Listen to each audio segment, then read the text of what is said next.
Hello, fairy tale friends. It's your host, Tara. And Ryan. We just wanted to make a quick announcement before this episode. Recently, we have started recording with some new equipment in the hopes of bringing you a better sounding show. Unfortunately, we had some technical issues during the following episodes. We went back and forth about what to do and ultimately decided to release them as is because we enjoyed the content of the episodes so much. You may notice some pops and crackles and other weird audio artifacts while listening, especially on some nicer headphones. So maybe these are some good episodes to listen to in the car or just simply on your phone. The good news is we seem to have taken care of the problem and we'll be back with quality audio very soon. Until then, please enjoy the Three Caballeros.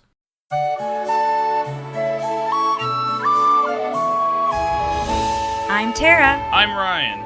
We love Disney movies. So we decided to watch them all, from Snow White to Frozen 2 and beyond. Each episode will watch a different Walt Disney Animated Studios film and tell you all about it. Did we like it? Does it hold up? Who's our favorite hero? Or villain. We'll give you history and fun facts about each movie. And sometimes we'll invite our friends to watch along with us. So put on your tiara or your evil crown and join us on our adventure. This is Tara and Ryan's Princess Diaries. Hola, amigos. Oh boy. Off to a rocky start here. Why is that rocky? Because you said it like a Texan. Hola, amigos. Hola, me llamo Peggy Hill. Well, hello, listeners. If you haven't guessed, we are talking about the Three Caballeros today. Yes. I feel like, and today we will be exploring the song that Ryan has had in his head for over a week.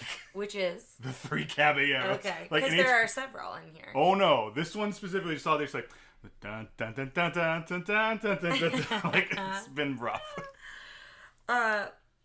So yeah, we're pretty excited about this one. As you'll hear in the episode previous to this, we loved how Disney explored South America with Saludos Amigos. And this is almost like the first Disney sequel we're watching. I mean, it's not It's a direct not sequel, considered a sequel. But it's definitely a continuation. It's a little bit, yeah. It's I think it continues with, I mean, Donald becomes the main character in this one, I think, and then he meets people along the way. Well, why don't you go ahead and read our IMDb sure. synopsis. So, it's very short. In 1944 is when it was released. Donald receives his birthday gifts, which include traditional gifts and information about Brazil and Mexico. And that's it. It's a very shockingly short synopsis. This is one I watched a lot growing up. Okay, I don't think I've ever seen it. Oh. So, if you like Saludos Amigos, I think you're going to like a lot of this, but I think you'll like Saludos. That my guess is you'll like Saludos Amigos more for a couple reasons. I watched it a lot growing up. I think just it was on Disney Channel. I think it was one they could divide up pretty easily. Disney seems to have this weird obsession with these characters, or they keep wanting them to come back. And I'll go into that in a little bit because I did some study on that stuff. But I think you might not like it as much. It's animated and live action in a lot of spots, and the way they did that was pretty cool. But this I don't know. I'm trying to think of a good way to say this that's maybe not inappropriate. But I remember this one being a little Twitter-pated. Like, it's a lot of, like... Oh, well, Donald, I read that Donald is chasing after women. It's a lot of, like, good-looking women, and then they're all, like, hearts. And it's like the Tex Avery wolf, or the... You remember The Mask? Yeah. It's like, whoa, with the eyes coming out and stuff like that. So it'll be interesting. Listeners, I never like when I'm told what I will and will not like, but Ryan usually has a good gauge on my interests. I don't think you will. I don't think you'll not like this one. I think you'll like Salute. I think you'll have this one better. But so it also was given an 82% on Rotten Tomatoes. I just like to keep that consistency because we've mentioned that. Is that our lowest one so far? I believe so. Yeah. And some things I found interesting. To be honest, a lot of the notes and facts I looked up are fairy tale facts. Will make more sense, I think, after we watch it. So I really only have a couple things here, but I did find it interesting that Clarence Nash, he provided the voice of Donald also in Saludos Amigos. He also provides the voice of Donald in the Spanish dubbed version. So I found that really fun. The other thing I found He's like Vin Diesel from Guardians. Did you know that? I didn't know that. Vin Diesel does all the I am Groots for every language of Groot. I didn't know that. That's great. Because he wants the same inflection, and also because he probably wants the paycheck. Hey man, I can't knock him for that, but that's great. The other thing that I gravitated to was looking into the music of this film. For those of you who don't know what I do for a living, I may have mentioned it in a previous episode. I am a music therapist, and my focus is with older adults. So I work in memory cares, assisted livings, long-term care communities. And so a lot of the music I'm sharing is 20s, 30s, 40s, 50s. 60s music. And so in this film, I read that several of the songs became 1940s hits. So they were covered by Bing Crosby and Dinah Shore. So I found that really cool that, now you're starting to see, and this happens with these crooners, is, it not only happens with movies, but with musicals, where if folks didn't listen or were interested in musicals, they might hear like Some Enchanted Evening was from South Pacific, but then I believe it's Perry Como does a very famous version of it. So then you have listeners who follow Perry Como who now know songs from musicals. So I always find that interesting that these artists were able to mainstream music that you might not have known was from a Disney movie or was from a musical or something like that. I'd be interested to hear the Bing Crosby version of any of these songs. Mostly I'm wondering if maybe there's a song, like, remember the Saludos Amigos song wasn't very Latin. Well, I will say there is one that he does. Let me find it here. You Belong to My Heart, specifically, that was in this, and it's later featured in a Disney short called Pluto's Blue Note, and eventually Bing Crosby records that. I don't know if his recording is used in Pluto's Blue Note, or if it was just recorded after the fact. They don't really specify, but that's another example of this song not only being used, I believe, here in this movie, but also in something a little bit later. And then really the only other thing I think I wanted to mention here, so with the exception of Mickey meeting the conductor in Fantasia, this was the first time Walt Disney attempted to combine animation and live actors. So this is mentioned everywhere. It's mentioned in a lot of the synopsis. It's mentioned as one of the first trivia facts that this is the first time that they used live action with animation, because in Saludos Amigos, there's live action, but the animations never interact with the live action. Right. So it's different because it's kind of pieced together. Whereas this is kind of the first example of them doing this on a bigger scale. And I like the nod to Fantasia, but that was a very short and quick clip. And if you follow our Instagram page, you can see the silhouette of Mickey. So a shout out to our Instagram. I couldn't find a whole lot of like a behind the scenes movie on this one or anything, but there was one, but we'll get to that in a sec.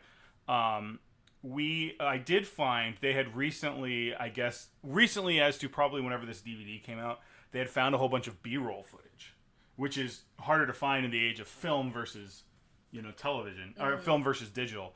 And it was the actress, and it's a part where Donald's again chasing this Mexican actress. I believe she's Mexican, but she's definitely wearing like a big sombrero. She's wearing what looks like the Three Amigos outfit, with all the fringe and everything. And she's dancing with all these cacti in the background. And what they had done is they had animated that previously, and then they put her up in front of rear projection. So, and then later animated Donald on top of that. So they had like all the footage of her filming that, and then the cameras and stuff. And it's very interesting. I don't think it's a lot of insight into it, but it is just kind of interesting to watch. It's like behind the scenes footage from a 1940s film, which is interesting. Yeah, no, that's really great. The other thing, I always like to look up the Oscars and kind of see what things were nominated for. And despite its famous musical soundtrack, it never won for Best Musical Score. So it was nominated for Best Score, and it was nominated for Best Sound. It did not win either one. And Best Musical Score went to Anchors Away in 1945. Again, this is interesting to me because of what I do for a living. Isn't Anchors Away the Navy song? It is a Navy song, but it was also a movie that starred Gene Kelly, and Frank Sinatra did a bunch of songs as well. So was it the Navy song after this? Starting No, in the 40s? Navy song dates back, I believe, before the 40s. Oh, the song Anchors Away didn't win. The movie. The movie won. Okay. Yes, I was there was like, a movie named Anchors it's Away. like the Navy Yes. song isn't Yeah, one and there was more. a movie named Anchors Away, which is also the official song for the Navy. The other thing here, the last kind of fact that I have is that it is Donald's birthday, as we mentioned, I believe, in the synopsis, and his birthday is listed as Friday the 13th, but no month, and they do refer to his birthday in a later cartoon that also refers to it as Friday the 13th. That's really funny because so as part of the review for this, I watched The Legend of the Three Caballeros, which I'll look up during the break exactly where that was shown because I think it was only on a Disney YouTube channel that went out foreign and didn't stay in this country. But the whole thing is it starts off and it's Donald's birthday and it's Friday the 13th on Maybe there. that's what they were referring to, but yeah, there's something later on that they also refer to his birthday as Friday the 13th, so they seem to keep that That's a fact fun little about guys, Donald. keep that in your pocket for a pub trivia. But yeah, that's about all I've got for this one. So I did a little research on the characters. I've always really liked the design, and I've had kind of a soft spot in my heart for. And it's interesting because I've liked these two characters, but I never remember their names until we started doing this podcast. Jose Carioca and I believe it's Panchito Pistoles, which is an unfortunate. His personality is every time he gets excited, he shoots his guns in the air. I love them both. They're just interesting and fun, and like Jose's very cool, but like Pancho's very excited all the time. And I started examining like what happened to these characters after this. Well, they are in Melody Time, right? Jose is in a lot more stuff than Panchito. Yeah, something I was reading said that we do get to see these characters again in Melody Time, which I'm excited for. The other thing they show up in is Jose shows up in Who Framed Roger Rabbit. Oh, okay. I found I'll post that video. He's just in the background, like the scene after they kill Judge Doom. Spoiler alerts. And they're all sitting around going, "Well, he wasn't a rabbit. He wasn't something." He's behind like Bugs Bunny or something. Oh, okay. But he's clearly there. Yeah.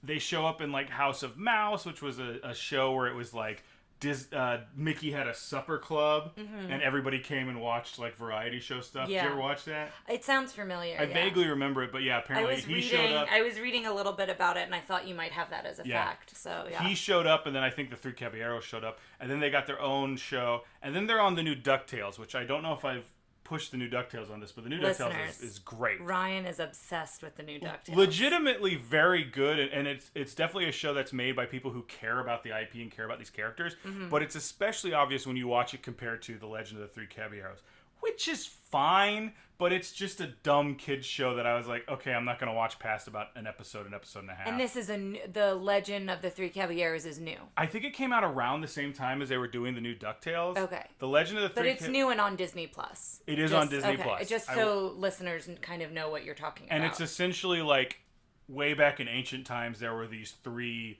three Caballeros helped defeat evil, and then it ends up being Panchito, Jose, and Donald's like great grandfathers, and they all inherit this shack, and it's got all these like mystery things in it. And they open up a book, and Xandaris, the goddess of adventure, comes out, who's essentially just Wonder Woman. I think it's even voiced by the woman who did Wonder Woman on Justice League, but she's just like sends them on adventures. It's fine. But it might sound like it might be something to check out. Oh, it might be good for kids. And also, if you like these characters, it's another way you can see these characters in a different way. But that's what I'm saying. In DuckTales, they come back and they were a band that Donald was in college or something, and they sing Uncle Donald. And yeah, it's I'll put up. There's a YouTube video of like the original song, the song from the intro of The Legend of the Three Caballeros, and the song when they sing it on DuckTales, and it's just all of them together. And I'll let you choose, but if I have to recommend one, check out DuckTales and the new DuckTales in general. It's great. And then the other thing that I know you were looking up that we're really excited about and wanted to let all of you know, just in case you haven't heard, is it June 12th?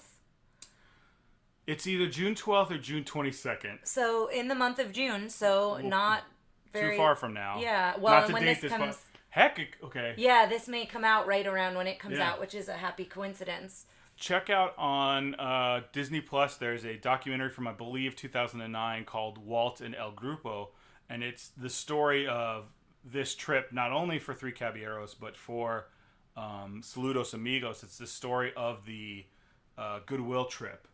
And which we were so fascinated about when we did research and watched Saludos Amigos. So I'm really pumped that they're kind of doing a deep dive into it on Disney Plus.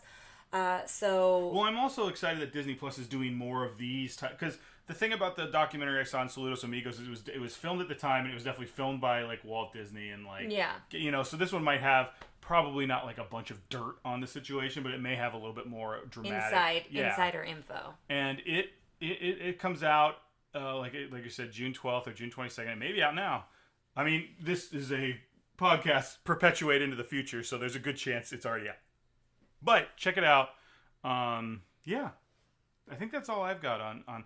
Oh, I also will be posting this on the Facebook page, but I found a YouTube video about how to make the official drink of Brazil, where he talks a lot about the character Jose Carioca and things like that. I forgot what it's called, but it's made out of the cachaca liquor that we saw in Saludos Amigos. But, don't let your kids see that. That'll be a little bit of Princess Diaries after dark. So I like that. I guess we will see you on the other side. We're going to watch Three Caballeros, and we'll let you know how it goes.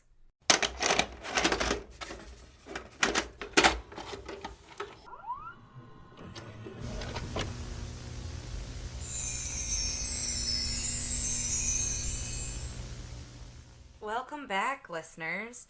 Ryan was right. I enjoy Saludos Amigos better. Well, I also think it's shorter. Yeah, and it's not to say I didn't enjoy Three Caballeros. There's parts I really liked, but I did kind of zone out a little bit at the end.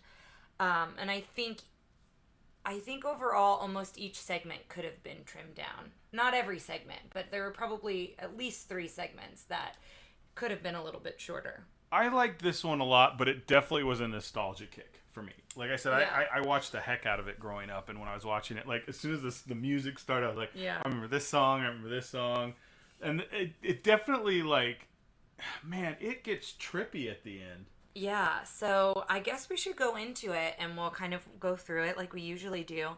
So the opening credits have the title song, The Three Caballeros, and beautiful bright colors. I really liked the animation a lot. It had, to what I feel out here in Texas, as that Southwest feel that you see a lot in San Antonio, which is influenced by Mexico and other Latin American countries. So it was really cool to see that animation in the beginning.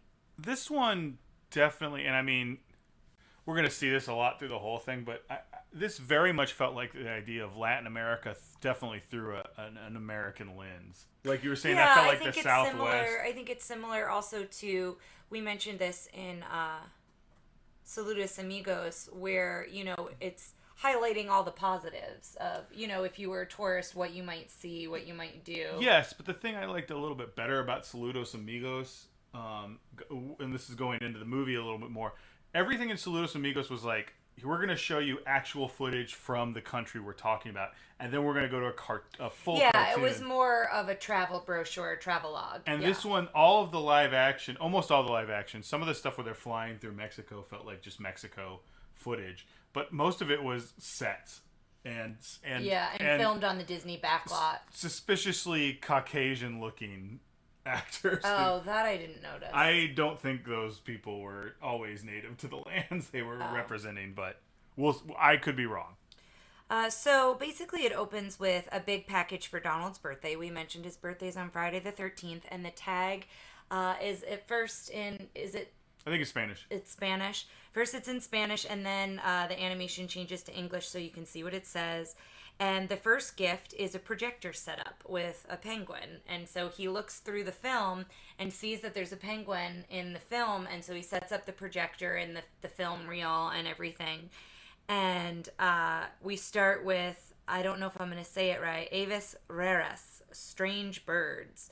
And we hear a very familiar voice. His name is Professor Holloway, and it is Winnie the Pooh's voice. Yeah, talking about taking us to the South Pole. The South Pole. Again, everything here is written in Spanish, and I don't remember what's Spanish for South Pole, but like they're definitely doing this through the lens of people of people who are native Spanish speakers seeing it. Yeah, which I thought was really cool.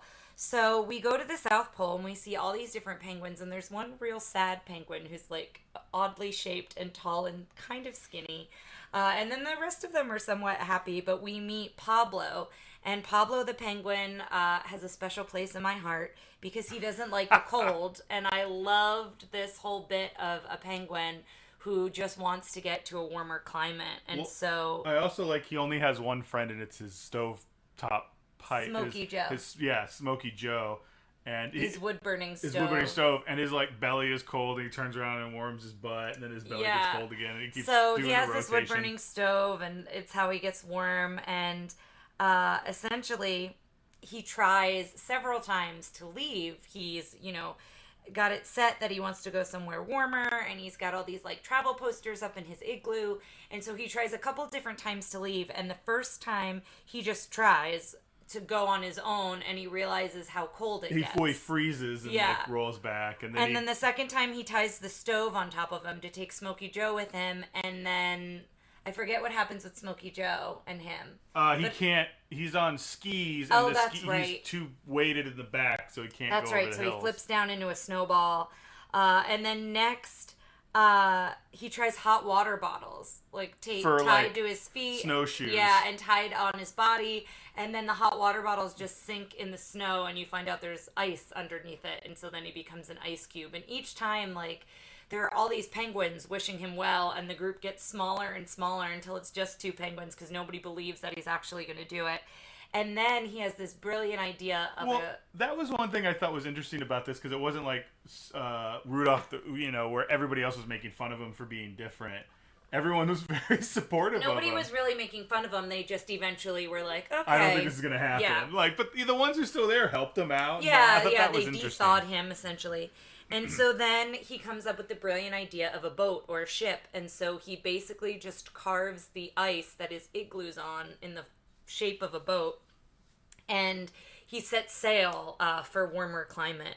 And so we see an animated scene of a blanket of fog, and this fog rolls out, and Ryan said it was not quite as good as, what was it in Saludos Amigos? Night falling. Yes, when the darkness falls, yeah. So that happens, and he follows the coastline, and he gets up to the equator, and there's a fun little bit there where Neptune helps him get up over the equator, under the equator. Who looks like Santa in a swimsuit. Yeah, with a Triton. And then he's so happy to see the sun, and he's so excited, and he doesn't realize that everything's going to melt. So his igloo starts to melt, and his boat starts to melt, and he has a bathtub, and so that, is plugged, and then the plug flies off, and the bathtub is sinking, essentially, and so it's all this water is coming out like a geyser. Yeah. And he eventually figures out to take the shower pipe. The shower pipe head.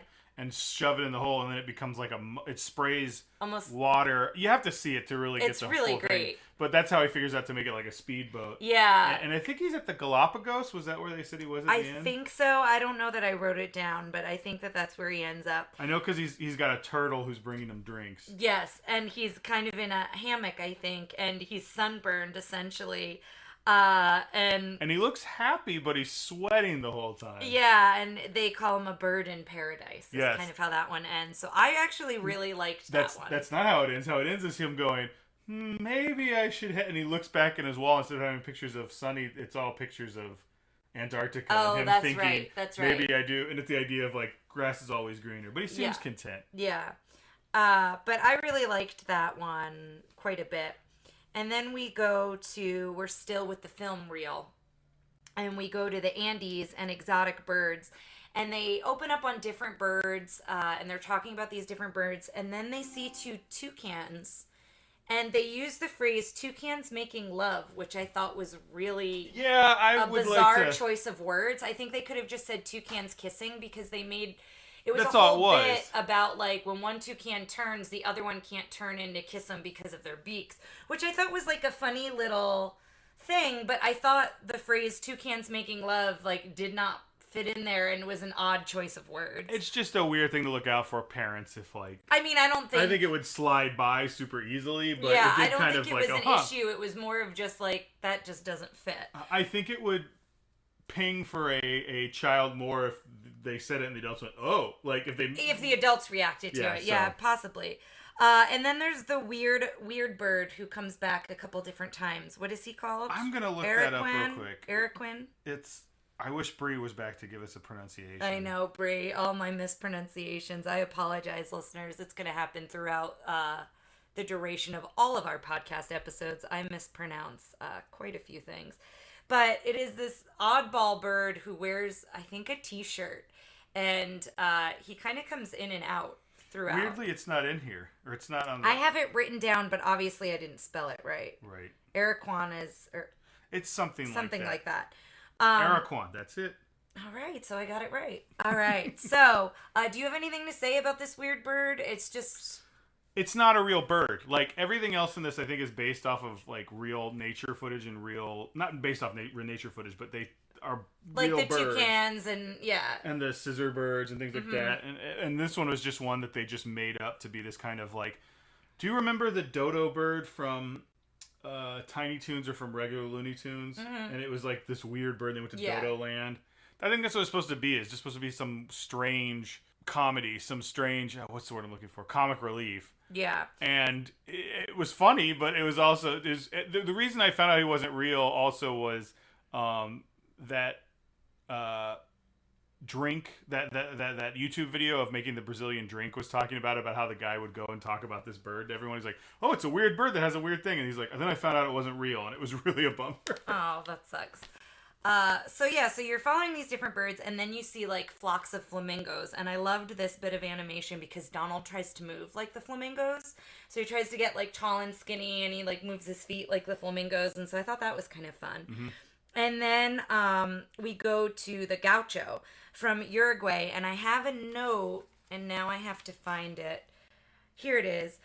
So the gaucho from Uruguay, I don't know if I'm even saying that right. Well, now you've thrown me off. Uruguay? Yeah, I'm not sure. I apologize, listeners. I'll get to my note in a second here. We've just lost all our listeners in Uruguay. Yes. I'm so sorry. Uruguay? I don't know. I think it's Uruguay. So... Hold on. We're going to stop for a second. All right, listeners. He's listening to a YouTube pronunciation. Uruguay. So neither one of us were right. Guys, I took Spanish for I don't know how many years, and I'm losing it. So anyway, we see this gaucho, and we've been introduced to Gaucho him. From where, Tara? Uruguay. Yeah, there you go. We've been introduced to him, what he is, essentially a type of cowboy. From Saludos Amigos. Yes. It's the same thing that Goofy was dressing up as. Yes. And he's doing the same thing where he's like... The same thing. He's putting on all the clothes and they're naming what they all are, which I really liked. And then we find out that he finds this flying donkey who he calls Burrito. Well, which means little burro. Yes. Which burro is donkey. So it's funny because I always think about that and I always think, well, is it called a burrito? Does that have anything to do with a little donkey? Like why? So I don't know. We'll look that up and we'll get back to you on that, guys. But one of the things I thought was really interesting about this is it was a narrator talking about a story from when he was younger, but he was also like, he could control the story. Like he was like, I was up on a rock. No, wait, it was a tree. And then like, the rock goes away and the tree rock comes in. And the tree changes what kind of rock and tree it was. And he's like, get off this. There's no point. And he would remind his younger self to do so. He's like, don't forget the hunting knife. Or then they'd argue. Yeah. And he'd go, and then I did this. And he'd go, no, not yet. Like, it was just it was a really interesting type of storytelling, a way to tell the story. And so you're kind of following him as he goes out on the hunt and he finds this flying donkey and he wants to catch him and train him. And the note that I had was the flying gauchito is what he's called. In the English version, he's from Uruguay. In the Spanish version, he's from Argentina. So they changed where he's from. And I did not read why. There was nothing was written as to why that was the case, but I found it interesting that they did change it. Well, in Saludos Amigos, the goofy, I said goofy kind of like with a strange Latino accent, goofy. Yeah. The goofy portion was for Argentina. which is interesting. So yeah, that is interesting. So then we go, after he's kind of trained his burrito, who is a flying donkey. He talks about how there is this race, there's this big fiesta, and there's gambling, and there's dancing, and there's a horse race.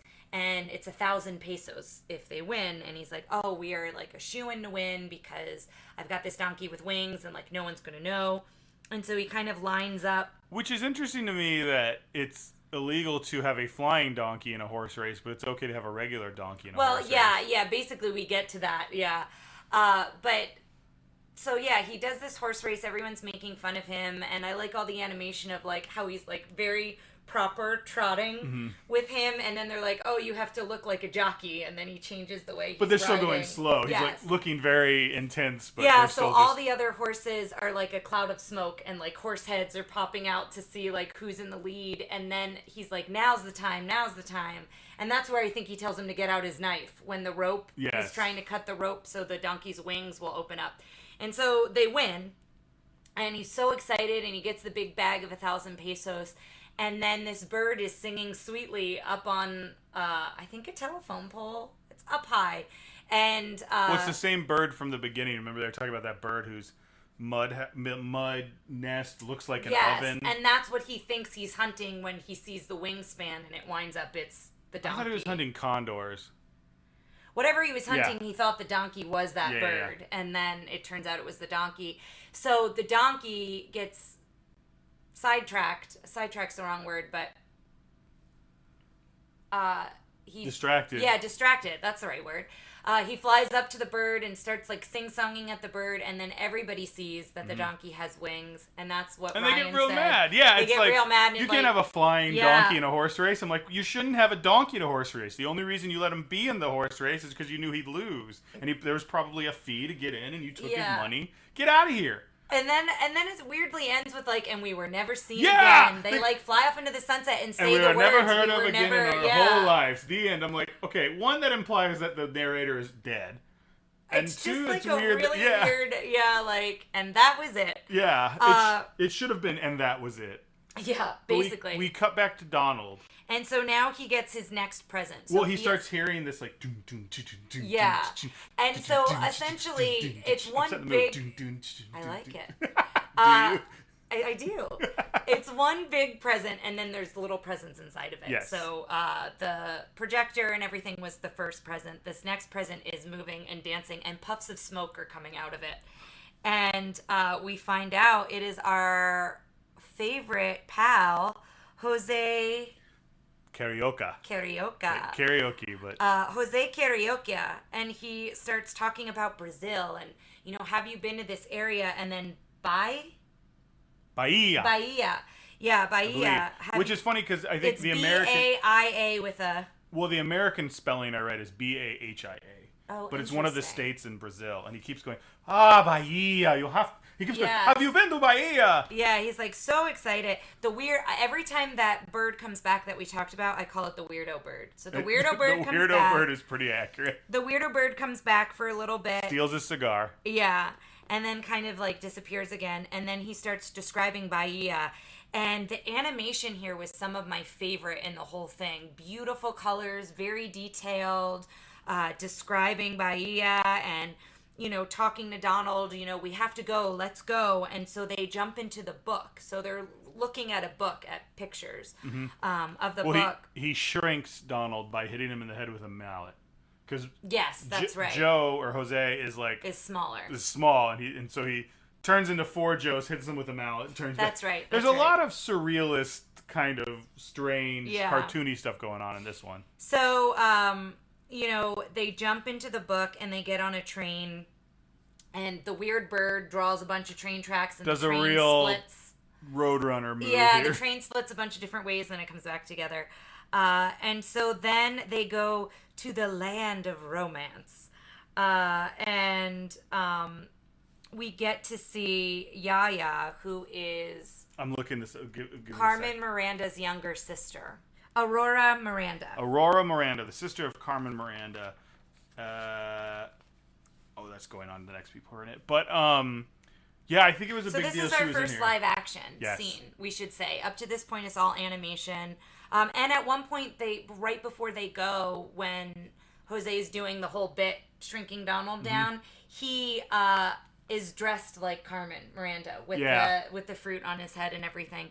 And so we go to the land of romance, and we see Yaya, who is Carmen's sister, and Donald's. This is where Twitter paid it starts with Donald, and it just keeps going throughout. Donald really wants some kisses in this one. And he doesn't care who it is, because as soon as one lady's gone, it's like he's never met that lady, and he's like hooked on another one. Hey, toots! Yeah, that comes a little later, but yeah, his heart's jumping out of his chest, and he's like really trying to control himself. The other thing we noticed is when she comes into the shot, she's holding a tray on her head. And the tray is outlined with really thick lines, so it looks like it's animated, but it's not. It's a real prop. So I thought that was really a neat way to make her feel like she was in the animation. They didn't really go into the her selling cookies thing very much. It immediately just became she danced around. Yeah, and then we have a group of gentlemen that come in with instruments and are singing, and Donald gets very jealous. Who is that guy? And at one point, his face turns green and he grows horns, like green of jealousy. And Joe gives Jose him a mallet. Yeah, gives him a hammer. And Donald keeps missing. And then I wrote a note here that I love, all of a sudden, Donald and Jose start dancing. They get like swept up in the music, and like the men and women dancing, and they're dancing together, and it's really cute, the two of them dancing. I want to talk about the technical side of this sequence a little bit, because mostly as a warm-up for our Who Framed Roger Rabbit episode, which I am going to gush over. But if you go back and you look at them dancing... And Mary Poppins. Even Mary Poppins is very good. Who Framed Roger Rabbit is like the pinnacle. I know, but I don't want us to forget about Mary Poppins. Okay, we won't forget about Mary Poppins. But when we'll notice this again in Mary Poppins, it'll be an evolution. But you can see... Well, that's the other thing. It's humans in a animated world. This is animated people in a human world. Jose and Donald don't have shadows. They're always in front of everybody because they don't want to do the depth of them moving. Like, if they're ever behind actors, you can tell it's almost that was animated before and then they were on a rear projection screen. Otherwise, they just drew over the film. There's stuff in here I will mention later that looks great. But it's just interesting to see where they went from there. Like, probably just the idea of, like... I thought just them exploring with this in 1944 was really amazing. I think it came out in 45, but 44, 45 was amazing that they were like, we want to do this, and let's, like, kind of dive into this world of combining live action and animation. Well, I don't know if they did it before, but there was that Tom and Jerry sketch where he's dancing with... who's the lead from Singing in the Rain? Gene Kelly. It's Gene Kelly and Tom and Jerry the mouse dancing. Yeah, well, and with Disney, we mentioned the first example of it was in Fantasia with Mickey and the Conductor, but it would be interesting to see if anyone else had attempted it up to this point. So that might be something for us to look up. But so then Donald has this bouquet to try to give to Yaya, and he gives her this bouquet. And she kisses him, and he basically melts. Here's what I found out about this movie. Every time Donald, if you're a human and you kiss Donald Duck, he will have some sort of drug reaction where he starts hallucinating. And it's not very strong here, but the more we see Donald with women, it starts to happen. Have you ever seen the movie Cool World? No. It's very bad. But it's about, like, it's Brad Pitt and somebody else, and they get taken into this cartoon world. And then one of the cartoons, if you've got kids who are in the background listening, maybe skip ahead 15, 30 seconds. If you are a cartoon and you have sex with a human, you turn into a human, and the human turns into a cartoon. Oh. And the woman who does that with Gabriel Byrne turns into Kim Basinger. It's a terrible movie and no one should see it, but, like, it's just, that's what I think of in this. It's like, if a human kisses a animated, they have a hallucinogenic reaction. Yeah. Because every time he gets kissed, it goes into a very pink elephant scene. Yeah, well, and the scene that it goes into after she kisses him is we start to see all the instruments are animated, which is really cool. And then we see these birds, silhouettes of birds that turn into the men dancing. Yeah, it's two men trying to dance with Aurora Miranda. Yes. and they like they do a quick flash, and then there are silhouettes of cocks. It's cockfighting. Yeah. And then it flashes, but it doesn't flash back. It like morphs. Yeah, and then And when they flash over or they show her, the shadows of them are animated. Like very. So it was a really cool sequence, and a lot of things to pick up on for there. So I would say definitely look out for that if you're watching it, because it was really interesting. And Donald, is saying beautiful girls and like really wanting the girls, and Jose is pulling him out of the book. And this is the theme with this film is they're always trying to get Donald away because he's being just a little too much of a creep. They're always introducing Donald to women and then pulling him away. And then being like, this was a mistake. Donald is a little too creepy. I don't even know if it's a mistake. I don't know if it's creepy, but... Well, yes. Yes. I don't mean it... I think if you're an adult and you're thinking about it, it seems very creepy. Yes. My issue more with the Caballeros is they seem to be kind of mean to Donald. Like, later they blow him up. Like, they kind of, like, are, like... Yeah. They're friends, but it's also they kind of pick on him. But I think that's the thing was like, let's get these women. Oh, we gotta go, Donald. Like, yeah. So I don't know. Basically, Jose's pulling him out of the book, and that animation was a little bit fun too, because it looks like a bookmark, but it's it's Donald's tail hat. of Donald's hat, and so he pulls him out of the book. And then we go to another present. So Jose basically is distracting him like a child because Donald's upset that he's being left by all the beautiful women. And is like, another present, Donald, another present. And this is when... At this point, he tries to open the present, and Donald is still small. Yes. And so he can't open the present, and he's sad. Like, we see a tear come down like Donald's beak of him being so sad that he's small because Jose had turned him. He's also yelling that he's a not PC term for a small person. Oh, I didn't hear that. He goes, I'm a this, you're a this too. Oh, I didn't hear that. So the M word. Oh, interesting. I didn't. A lot of times I have trouble understing Donald. Well, for obvious reasons. Yeah, so I did not pick up on that. So that's a funny thing in the DuckTales.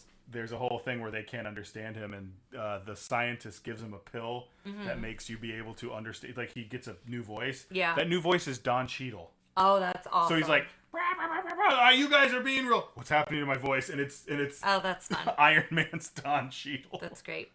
So Jose does this whole like magic bit, like magic trick. To get himself big, and he's like, oh, nothing under this sleeve, and does this whole thing, and then he lifts a scarf, and his finger is like glowing, and he blows on his finger, and it makes him big. He basically inflates himself. So then Donald tries to do it, and of course it all goes wrong. And Donald's hand gets really big, but the rest of them, because he blows on his thumb. So now they're big, and the next gift is Mexico. So there are silhouettes of Donald and Jose dancing, which I thought were really cool. And it's in front of that kind of wave character from Fantasia. What is it? Was it just the song or the sound? Soundtrack. Yeah. So you start seeing like the sound waves. Yeah, it's the guitar, and then eventually Donald turns into it. Yeah, and that was really cool. And then we introduce, I thought Jose was my favorite. Panchito Pistoles. But I'll tell you, Panchito is pretty great. He was great. It's hard for me to pick between him and Jose. Well, like, Jose is super cool and slick. He's like, suave. Panchito is like out of a mariachi band, and I love him. He's so he's a good. rooster. Yeah. Now, he is very trigger happy if you're an adult trying to watch, let your kids watch this. He does have pistols. I don't think it's anything major, but... I love when he's like, his feet are up and he's projecting himself by shooting them down on the ground. Yeah. But this is where we hear the Three Caballeros song again from the beginning. All three of them have sombreros, and at one point they sing about all three have guitars, but Donald doesn't get a guitar. He gets a saxophone, and then it's a trumpet. Yeah, they each make a guitar appear, but then Donald tries it's a saxophone, and then it's a trumpet, and then it's a bass. Either a bass or a cello. I think it's a bass. And he's just like, okay, I'll play this. Yeah. And then Panchito at the end, it's like this big finish. He's holding the last note, like, for as long as he can. And it's going on forever and ever. And Jose and Donald are doing everything to stop it. They, like, plant flowers that grow up around him. And they set him on fire. Yeah, they do all these different animations. And then all of a sudden, the note ends, and Panchito is gone. And it's just a sombrero on the ground. And... they lift it up, and is that where they reveal the piñata? Yeah, the piñata is under the sombrero. Don't look. I was sharing with Ryan, listeners, that I realized I don't know how to spell pinata, and I knew if I told Ryan how I'd spelled it, he'd call me out on the show. So I'm not showing him how I've spelled it because I am slightly embarrassed that I didn't know how to spell it. But anyway, back to the pinata. At least I can say it. What I liked about this is we go into a little bit of a tradition that I'm assuming happens in Mexico, talking about Christmas and the 9 days leading up to Christmas.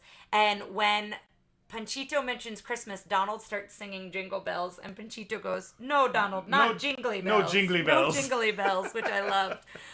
So we go into this short little animation of children going through the town, and they are doing the pilgrimage, the journey of Mary and Joseph as they're getting to the inn, and everywhere they go. And that's not really animated. It's kind of slidey, like slideshowy. Yeah. But it's still, I like that it's a different style. I did too, it's yeah. very cool. And everywhere they go, they're asking, is there room for us? And everyone's saying no. And then I was like, if they do this as a tradition, is that what happens? Everyone turns them away? So I guess the big question is this a Christmas movie, and do we have to start adding it to our collection? Oh, there you go. Maybe just this section. Yeah, we do watch a lot of Christmas themed movies at the holiday. So then, they get to somebody who is very friendly and who lets them in. And so he's like, that's when we celebrate with a piñata, once Mary and Joseph have arrived where they're at. And so now he starts describing to Donald how you break a piñata. He puts kind of a stick, I guess, in his hand. And he goes, no, you have to be blindfolded, and spins him around and does that whole thing. And that's when they start kind of teasing Donald again. They lasso the piñata, and so Donald touches it and sees where it's at, feels where it's at, and then goes to swing, and they pull it up on Panchito's lasso. As someone who can get easily frustrated when they're having pranks pulled against them, I feel like this is me relating to Donald. So we go through this whole thing, and Donald's character, he's got a short fuse. His temper is pretty fiery, pretty quick. So that's what happens here, and finally he peeks under the blindfold. He's like, had enough, and that's when he hits it, and everything pops out.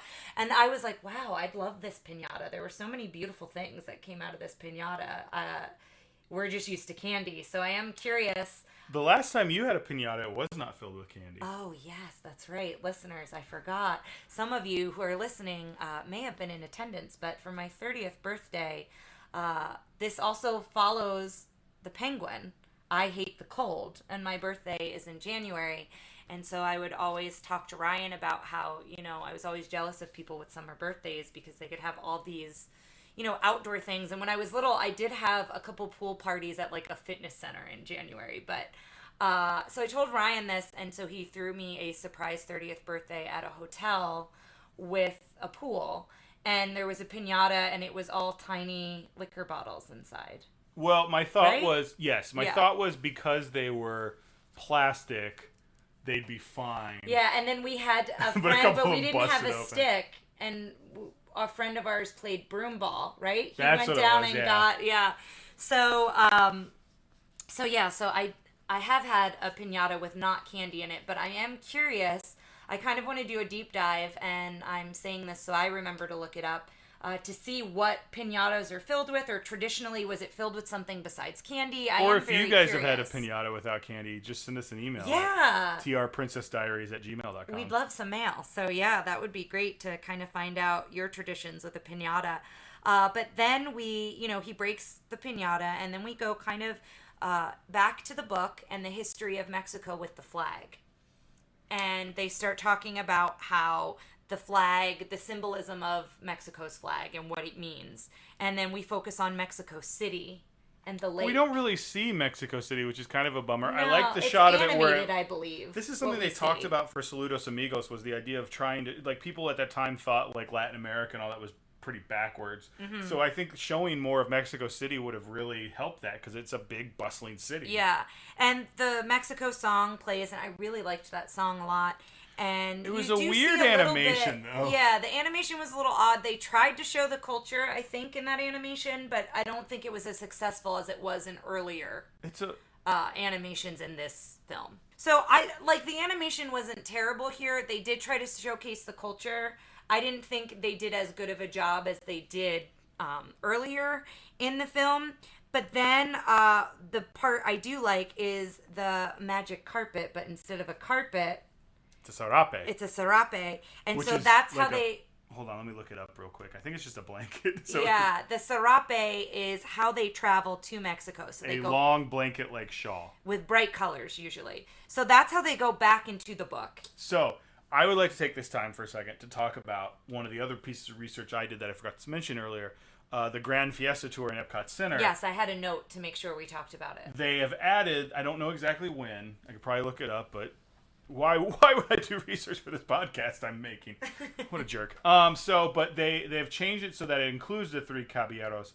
And I watched a POV ride through, which we'll post. That is essentially it feels like it's like Jose and Panchito are like, and Jose does not have a cigar and Panchito does not have guns, I don't think.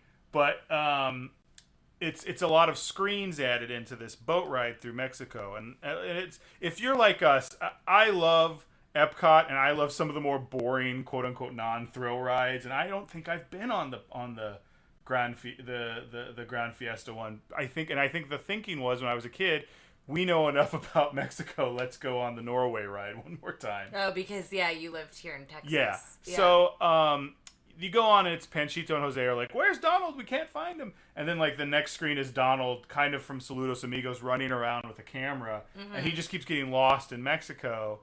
And they're flying around in the sarape, and there's a bunch of things where they go into scenes from Mexico. Like they go to a mariachi band, it's like, have you seen Donald? And they're like, no. And they do a whole bunch of that stuff. And then at the end you have the three animatronics kind of singing the song at the end. But it's all to the Three Caballeros song, so yet another reason perhaps why this song has been in my head for weeks. But I love the way that they kind of incorporate stuff like that, so I think that's probably a really wonderful addition to the ride. Neither one of us can speak on it because we haven't been on it. But now we go back to some more live action. So when they're traveling through Mexico, they are like out on the lake, and you're seeing... and they never describe these boats. There's got to be nets or something. Yeah, but they almost look like butterfly wings. Yeah. Really interesting looking boats, and they're out on this lake. And then we start seeing traditional dances of the area. And so we're seeing lots of men and women dance, and they travel on, I wrote magic carpet, but the magic sarape to Veracruz. And so now we're more live action in Veracruz, more dancing. The longo, I think I might have that wrong, but they named a lot of these dances and I couldn't always catch it because it would come by quick. But they showcase this dance, and this is when Donald says, "Hi, you toots." And he says it a couple times, and it's all these women dancing in a circle. And he's like, "May I cut in?" and says, "Hi, you toots." And, he's not successful when he cuts in the first time. And then he finally cuts in, and the music changes because Donald is dancing and not really following the rhythm. And the music all of a sudden has like a big band feel to it. And so Donald is like cutting up a rug and like really having a good time. And then it goes back into the traditional rhythms. And I thought that was a really cool part. And he's dancing with the woman, and, she's holding his hand, and they're dancing together, both in that big band style as well as when it goes back. And you've got Panchito, a part of the mariachi band, and lots of really unique instruments specific to that culture. Yeah, I really liked when Jose was like playing, like, it's clearly just a guy standing there with an upright bass, and they're animating the strings moving over it. But I just loved Jose playing the bass with his feet at one point. Stuff like that. It was fun. So then we travel to Acapulco Beach, and this was one of the fairy tale facts that I found that was not filmed on location. And as Ryan mentioned, we have not done research to know if any of it was filmed on location. They all felt like sets. I do think when we went to certain countries and like saw the men in the boats, that may have been real footage. Yes, that felt like real footage. But any of them that was the Bahia scene felt like on a set. A set. Yeah. Both of these dance scenes felt like a set. But this I did have a very specific fact that said this was not filmed on location at Acapulco Beach. It was kind of on the back lot in Disney in California, and this is where Donald really starts to lose it with women. Out of control. He sees women with what is that? Telescope. And he sees that they're in bikinis and one pieces, and he's like, oh my goodness, I have to get down there. I absolutely have to get down there. And then he changes into swim trunks, which that I thought was really funny. It was like the swim shirt, stripes, and shorts. But then it's just like 8 minutes of live action on the beach of with women. Donald running around being like, come here. It's just and like women kind of teasing him and kind of not, and like running away from him. And at one point he says, hello, my sweet bathing beauties. Yes.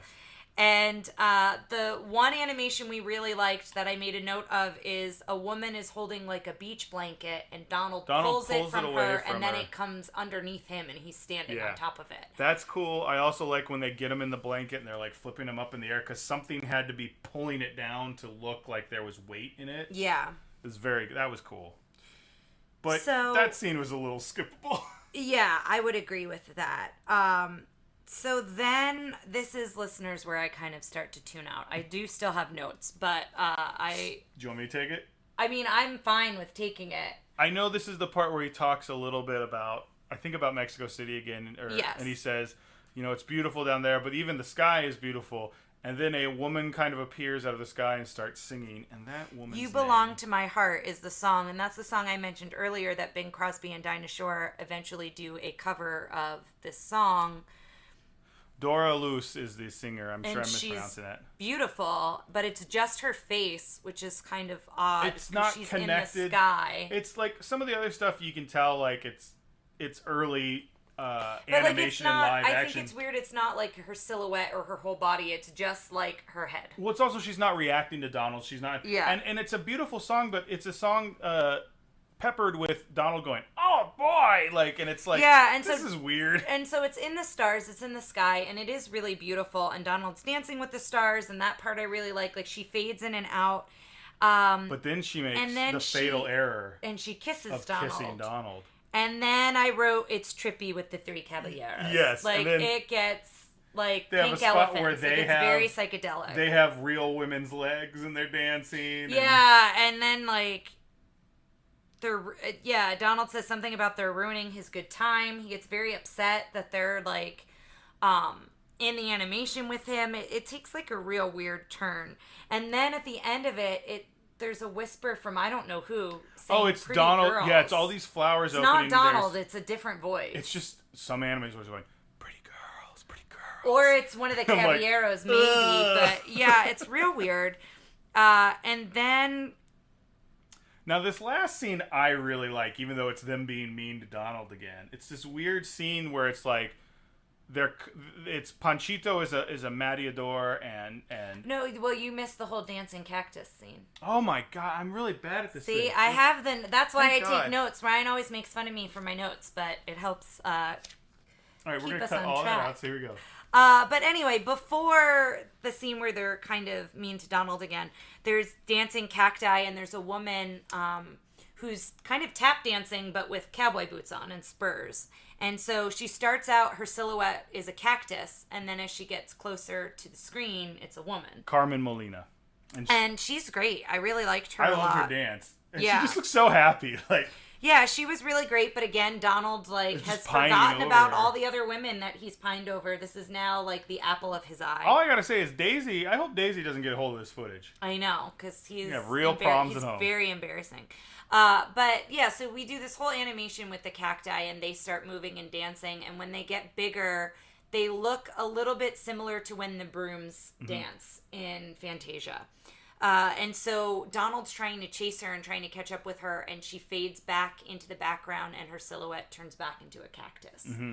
And so now we go into the last scene, and this is where I've really now faded, because my notes are bull fireworks. So I'll let Ryan take it for the last one, because I did kind of zone out. I just like this scene. Like, it's a fun little thing to say. So, like, I think the screen explodes, and then, like, again, Panchito is like walking out of it like, like shooting guns. Yeah. And there's all these things, and it's a little less trippy than the previous stuff. But there's the bull from earlier when they popped the piñata. It's a bull, like a fake bull on like wheels with fireworks sticking out of it, and Donald's inside, and he's like playing the bull. And Panchito is the matador. I believe that's the correct term. And they're doing that bit for a while until Jose lights the the bull fireworks, which is very dangerous. I think he even puts more dynamite in there. Yeah, I will say I liked the animation of the fireworks. Yes. That I enjoyed. It's like a 2-minute scene, and they're reprising the Three Caballeros theme. And then the fireworks at the end. This was a really cool part. So all the fireworks exploding, and the three of them are just watching it, and it's like goes like Finn, Fim, F-I-M, which I guess is Portuguese for it, because Finn is in the colors of the Mexico flag, and then the other one is in the colors of the Brazilian flag. And then the end comes up in red, white, and blue. Yeah. So, yeah, I really liked that touch as well. And so that wraps up the Three Caballeros. So now we will go to our questions. How was the princess? The princess in this case being Donald Duck. Donald was a little too much for me. There were parts I really liked and he made me laugh. And then there were parts where I was like... At the beginning where he's watching... Calm it down, Donald. Yeah, at the beginning where he's watching the film, he's like... just interested in learning, and at the end he's like, ladies, he's just ladies. Girl crazy, yeah.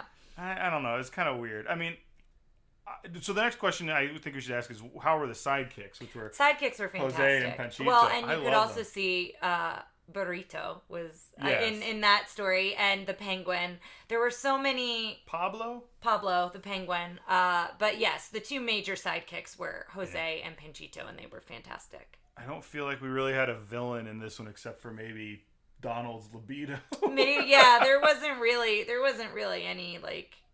It never really took a dark turn, I don't think. Let's go for the how it holds up questions. Female character agency, bad. Yeah. Like all it is just pretty girls. It's the women are fine in it. Yes, it's the way that Donald is reacting to the women. That's the problem. I think every woman who comes on and sings or dances is extraordinarily very talented, very beautiful. Like, I really enjoyed the live action with both the men and the women. Here's the thing: if you just look at their performance, I don't think they're overly sexualized. I think Donald's reaction to them. I just thought that they were very beautiful, and part of that is they're wearing the colors and the clothing of their culture, which I gravitate to a lot. Well, okay, have you seen Three Amigos? I think we've talked about it. I don't know if you've seen it. Okay, do you know what they look like? Mm-mm. Okay, well, that woman dancing with the cactuses. I was just gonna try and get some confirmation. If you agree with me, just talk on the Facebook page or something. But yeah, that's what they look like, and I thought that was a really cool outfit. I'm curious about, like, it looked exactly like the Three Amigos. Like, did they pull it from that? Did that come from something else? I'm a little interested in that outfit and all that stuff. But drinking and smoking, we had... So no drinking, but... Cigar smoking Jose, but it's not in your face. It's not Pinocchio level. No, that's what we're going to compare everything to. Let's go ahead and add one in here right now for this one. It is guns. And I think... They didn't bother me, but I also grew... It's interesting because... I grew up in a world where you saw those things in animation. So I'm curious for children growing up now what that looks like. Or are you showing your kids Yosemite Sam and animation from when you were younger because it's nostalgic? I don't know. I feel there's nothing like a character looking in a gun and getting shot. Like, no one gets shot in this. It's basically just like a kid running around with their finger guns going bam, bam, bam in the air.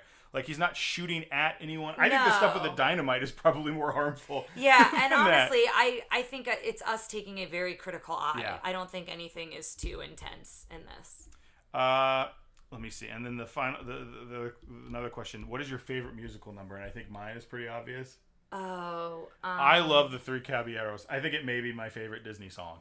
It's definitely a top 5, no question. I really like the song in Bahia. Bahia? I think it's just called Bahia. I liked that one a lot. And maybe Bahia? Bahia, yeah. I keep saying it like paella. Yeah. I liked that one a lot, and I liked the Mexico when we're first. I think it's just called the Mexico song. Mm-hmm. I could be wrong, but I think I liked that one too. I like I said, I think Three Caballeros is a top 5 for me. It's so good. And I think also for you, it's nostalgic.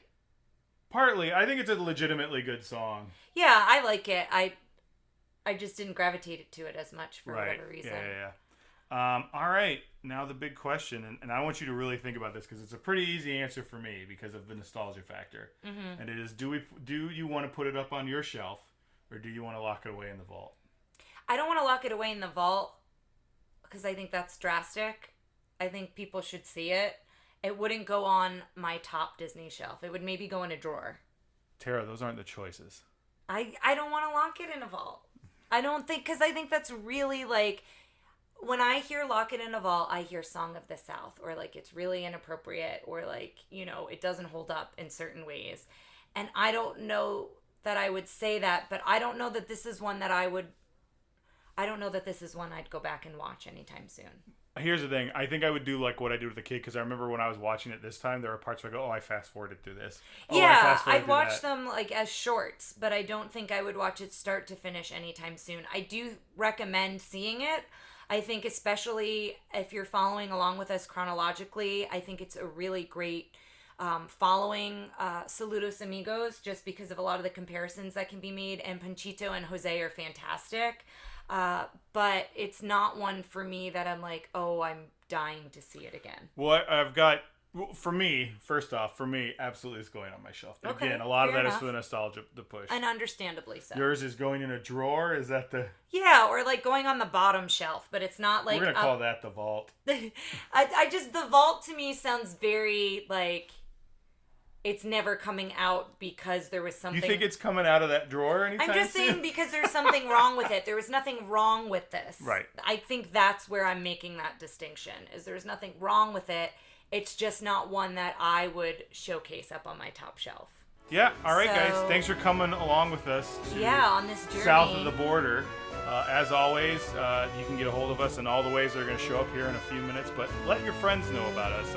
We're excited to have so many of our personal friends and family enjoy this podcast, but we'd really like to start gathering more people that maybe we don't know and bring them into the Fairy Tale family. Yeah, and we've gotten such great feedback, so we want to thank everyone who has contributed to that feedback, whether they've texted us or posted on our Facebook page, and just a gentle reminder to be sure to review the podcast, because it does help spread it, and you know, it gets it out there to more people with the more reviews that are out there. So that's my plug for today. Yeah, thank you guys so much, and we'll see you for Make My Music. Yep.